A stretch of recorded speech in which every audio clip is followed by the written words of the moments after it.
A very good evening and thank you for joining us here on Rwanda Television for the English News Bulletin. We'll begin with the headlines. President Paul Kagame and First Lady Jeanette Kagame have arrived in Ankara in the Republic of Turkey for an official visit. The Rwanda Meteorology Agency has announced that the rainfall forecast for the season between March and May indicates an increased likelihood of below average rainfall. On the international scene, millions of US TikTok users are looking to newly sworn-in President Donald Trump, who has given the app's Chinese parent, ByteDance, 75 days to strike a deal with the US spy.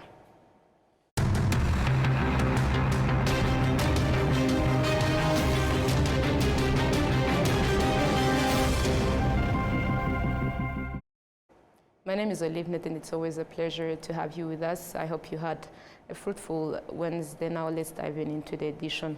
President Kagame and First Lady Jeanette Kagame have arrived in Ankara in the Republic of Turkey, where he will meet with Recep Tayyip Erdogan, the President of the Republic of Turkey, tomorrow for a tete-a-tete meeting, followed by a bilateral meeting with members of their delegation. The two heads of state will also deliver a statement at a joint press conference, and President Kagame and First Lady Jeanette Kagame will pay their respects at the Anti-Kabir Memorial Tomb dedicated to the founder and first president of Turkey, Mustafa Kemal Atatürk. The relationship between Rwanda and Turkey is characterized by cooperation and mutual support across various sectors. Over the years, the two countries have fostered diplomatic, economic, and trade ties. Rwanda and Turkey have signed several agreements in sectors such as trade, defense, tourism, and education, and Turkey has been involved in development projects in Rwanda, especially in infrastructure and energy, and both countries have maintained positive diplomatic relations. And additionally, Turkey supports Rwanda in international forums, and both nations are interested in expanding trade relations. Rwanda sees Turkey as an important partner in its vision for economic growth and development, while Turkey values Rwanda as a gateway for expanding its influence in the East African region. Both countries have expressed a desire to increase investments and improve bilateral trade. To more news, the Rwanda Meteorology Agency has announced that the rainfall forecast for the season between March and May indicates an increased likelihood of below-average rainfall. According to the agency, this weather forecast is 75% accurate. Prince Manzi has more on this.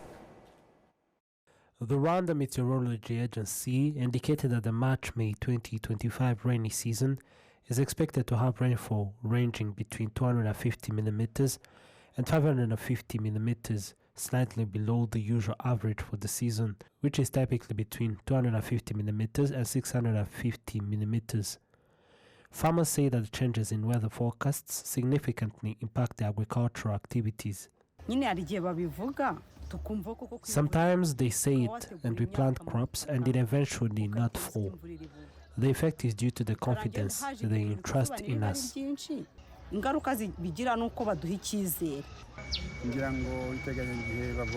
The forecast sometimes is not accurate.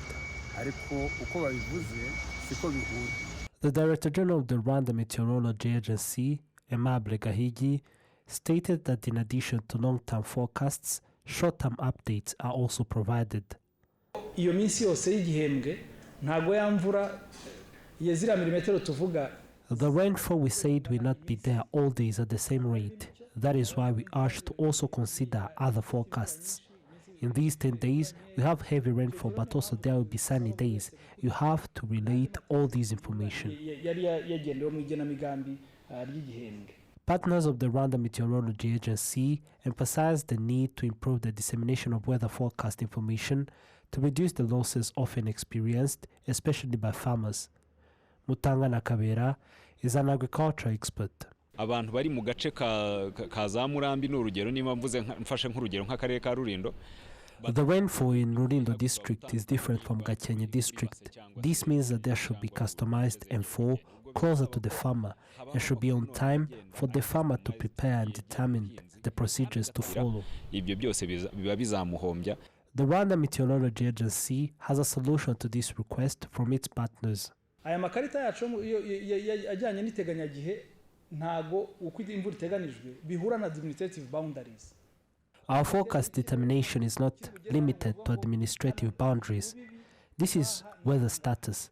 But if we go to explain to a farmer, we will detail the info that this will happen here or there. The weather forecast indicates that the rainy season will begin between February 10th and 20th and will start to subside between May 10th and 20th, 2025.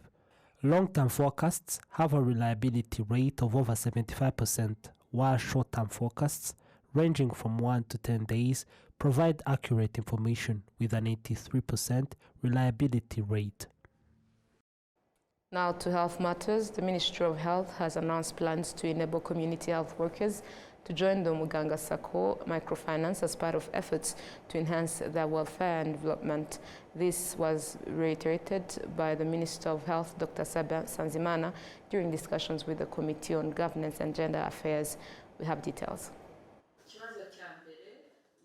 The Office of the Ombudsman 2023-2024 report on community health workers cooperatives submitted to the Committee on Governance and Gender Affairs in the Chamber of Deputies highlights challenges primarily related to mismanagement and minor losses stemming from poorly planned and prematurely implemented projects.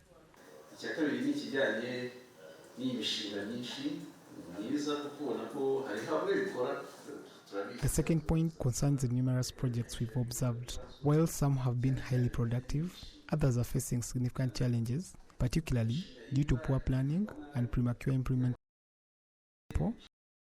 Farming project in the judiciary sector suffering from poor management, a plantain project where participants have failed to make payments, a house project with a budget of 7.5 million that the cooperative has been unable to repay, as well as a pig farm in Gatenga, goat rearing in Gwezamenyo, and a mushroom project. How are you supporting these communities to ensure that the projects which haven't completely failed can avoid further losses, be revitalized, and ultimately contribute to the development?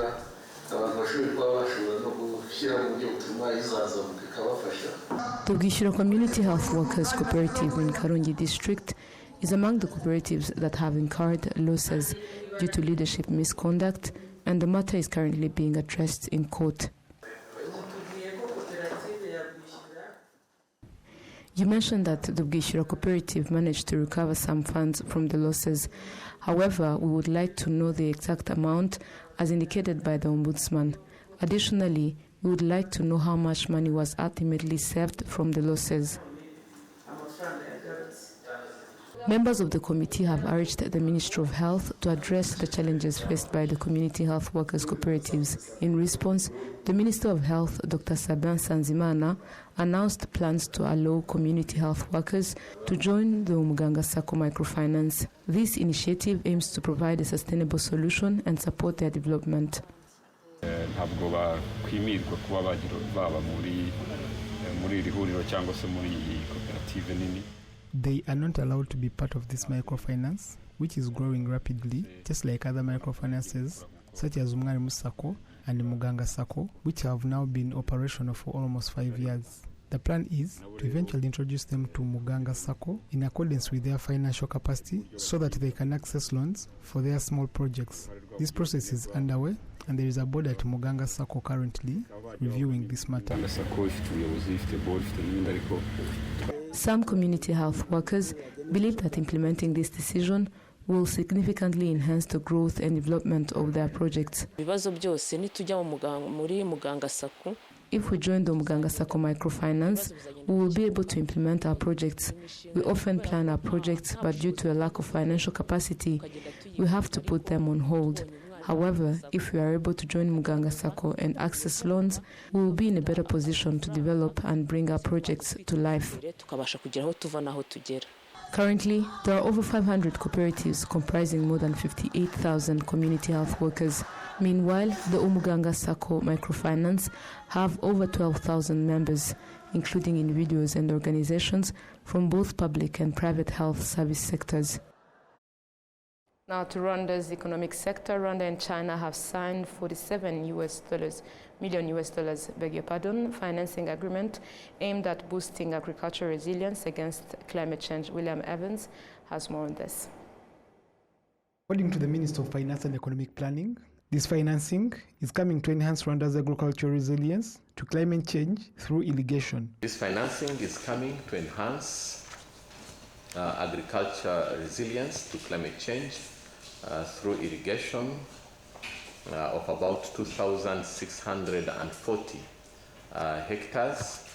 That is in line with NST2 measures to boost food security through irrigation and climate resilience measures. It is estimated that a total of 915 households comprising about 4,578 individuals will directly benefit from this project, but the benefits will be wide in terms of food security in the whole district of Gisagara, but also in the whole country. China's ambassador to Rwanda expressed hope that the loan agreement would support Rwanda's climate resilience goals. He also reaffirmed China's commitment to strengthen its relationship with Rwanda.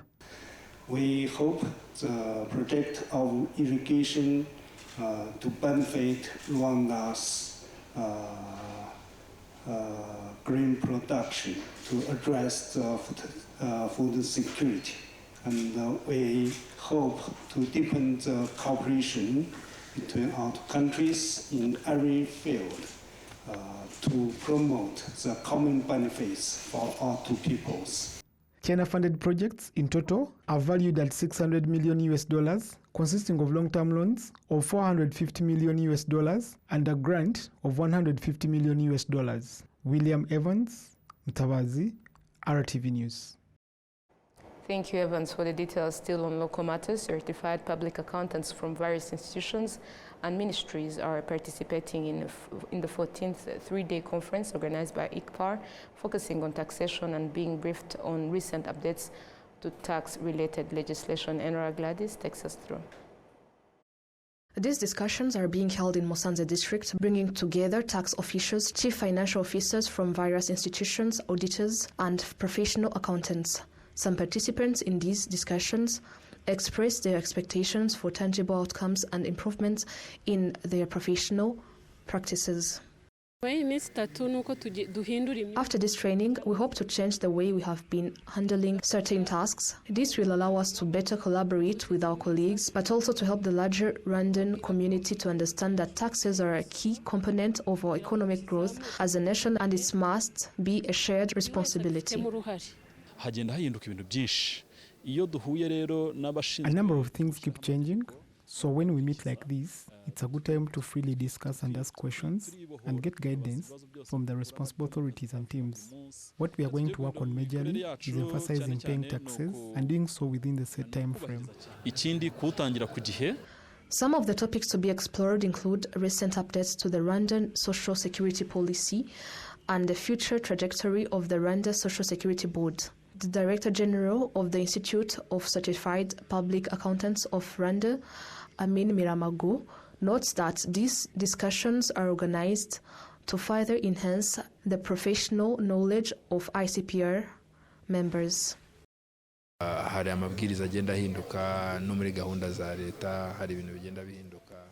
of guidelines change over time, like the recent changes made in RSSB. These changes are also important to us, and our members must be aware of them as a priority. We expect them to carry on with their duties in a professional manner, helping and supporting taxpayers to comply fully and on time to avoid penalties.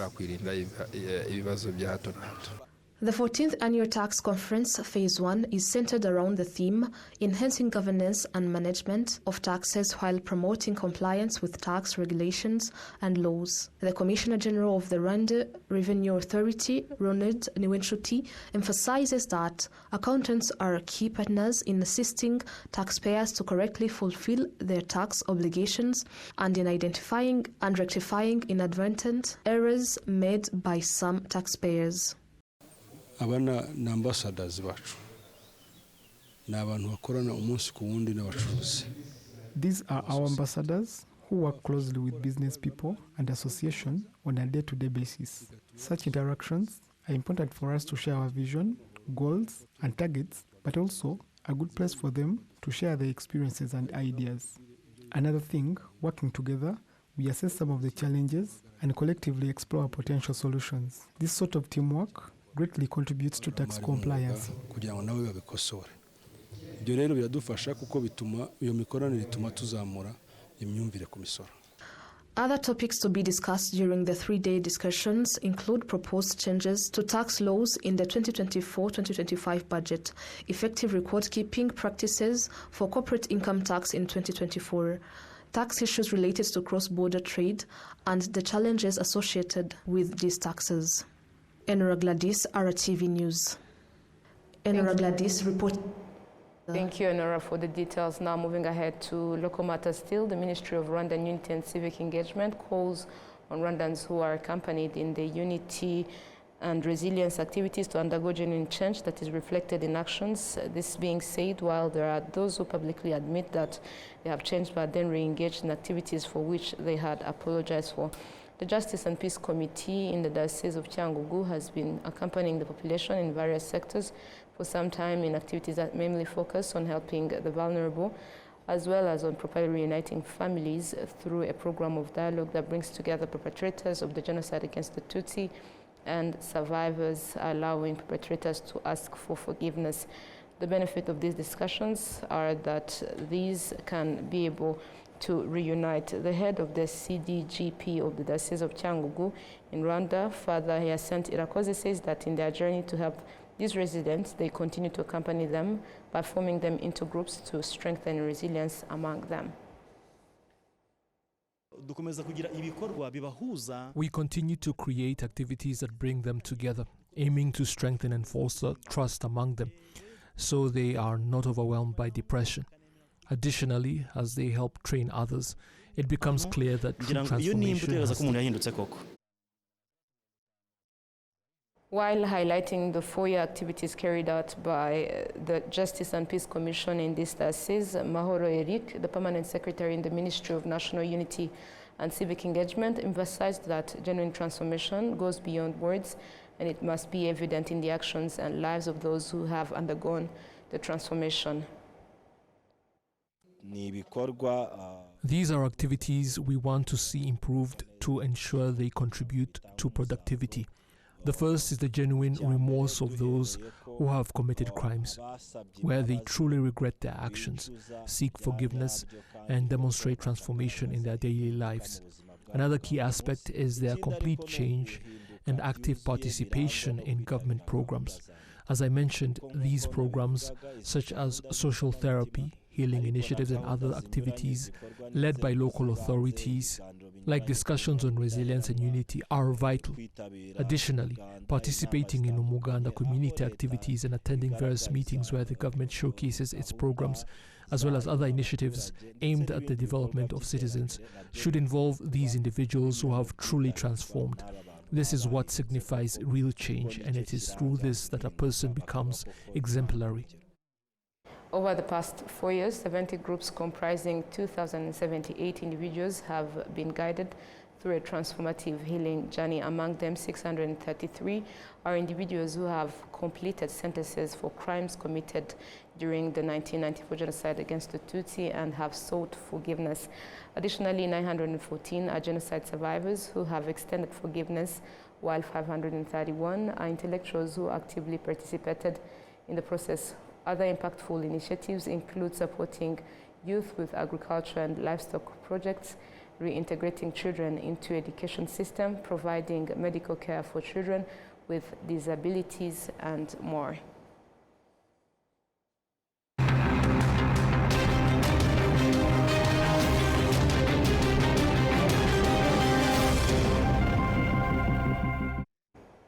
Still on local matters, but we change the subject to sports news. Over 100 international runners from countries like the United States of America, Australia, and Europe are expected to participate in Rwanda's first ever multi-stage ultra marathon, which is slated for January 2025.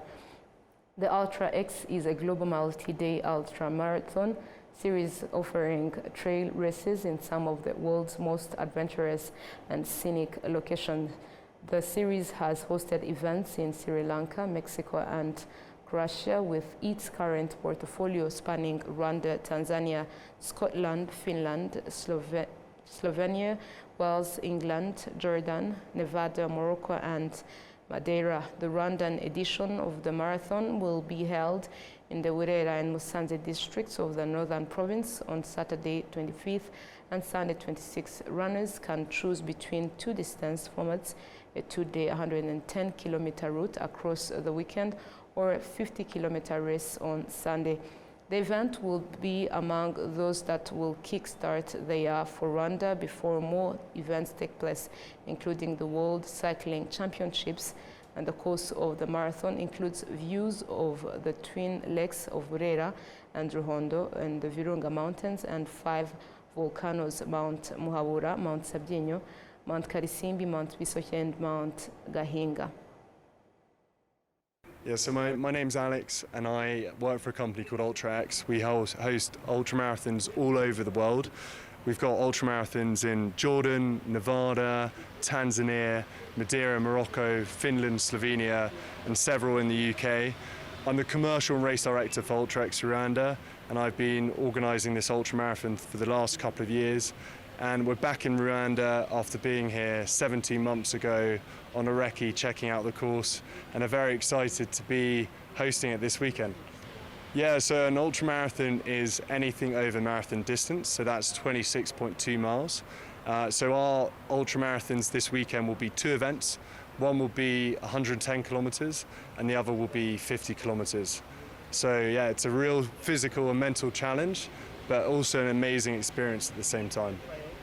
Our ultramarathons differ from traditional marathons by being predominantly trail-based. So there is no real road sections of our races and events, and that's really important for us because we want them to be transformative life experiences. So we want people going out into the countryside with beautiful panoramic views, stunning backdrops of lakes and volcanoes, and that's what we look to achieve with our Rwanda race. Yeah, Rwanda is an absolutely incredible country. The people are so warm and friendly. The countryside and the landscapes are absolutely spectacular. We chose this location because of its beauty and the adventurous spirit that it would give our runners. So we are delighted to be here and proud of the amazing location that we have created for everyone to support and participate in the race. Because this is the first multi-stage ultramarathon in Rwanda, we will learn about the route this year and see if we can tweak or make any changes for the race next year. But the one feature that we have that we don't have with all our races is it's a package experience for all of our runners. So we'll be picking them up in Kigali on the Friday morning. We'll be looking after them, accommodating them, making sure their transport is covered, making sure their food is covered. And then on Monday morning after the race and the event, they will return back to Kigali. So everything is included, and that experience will bring people together and make sure they're there all on location at the same time. Yeah. This race has a local runner entry fee that is still accessible and available until Friday of this week. The race for local runners is on Sunday, which is the 50-kilometre part of the course, and you can sign up to it by going on tugende.rw/ultraxrwanda. At the moment, we've got 75 local participants from Rwanda and East Africa, but we want more. This is a special race. We want half international, half local participants because it's first and foremost a Rwandan race, an African race, and we want to celebrate this amazing country by having an incredible amount of local runners and Rwandans. So please sign up, please go on that link, and we'll see you there at the start line on Sunday.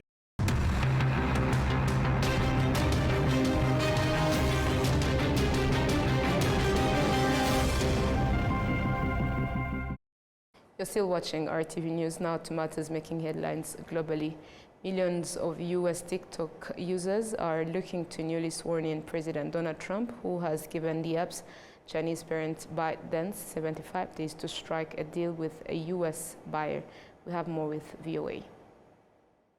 Among President Donald Trump's first acts after being sworn in Monday was signing an executive order giving social media app TikTok's Chinese owner a 75-day extension to find a U.S. buyer or be banned in the country. Well, I guess I have a warm spot for TikTok that I didn't have originally, but I went on TikTok and I won young people up by 36%.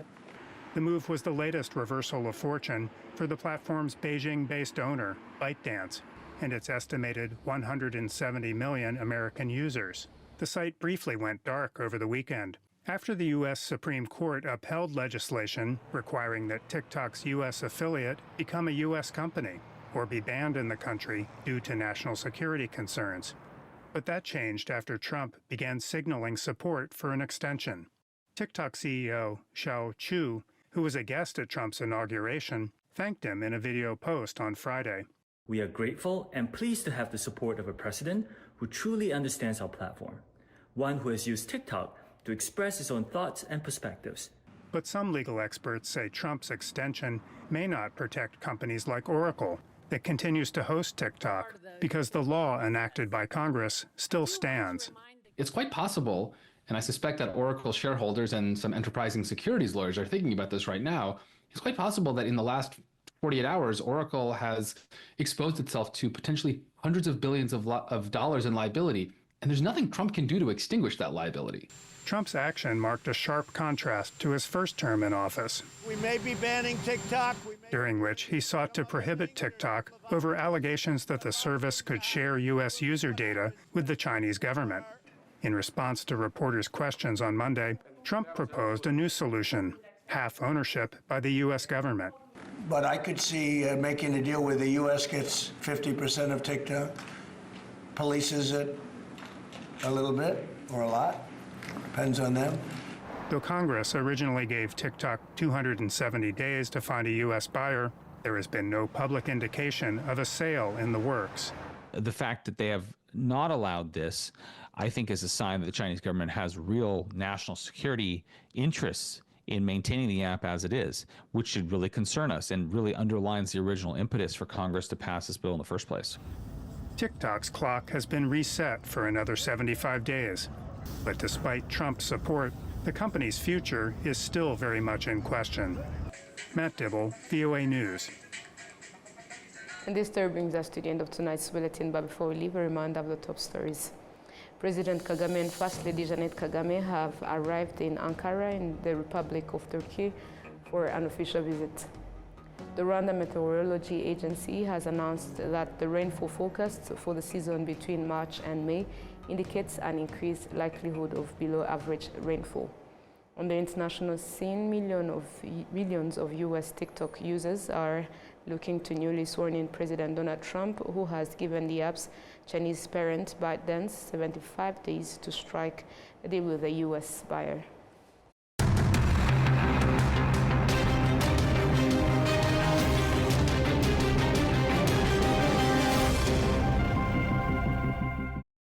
And that marks the end of tonight's bulletin. Thank you for joining us. On behalf of the entire news team, we wish you a productive week ahead. Stay safe and take care of yourselves.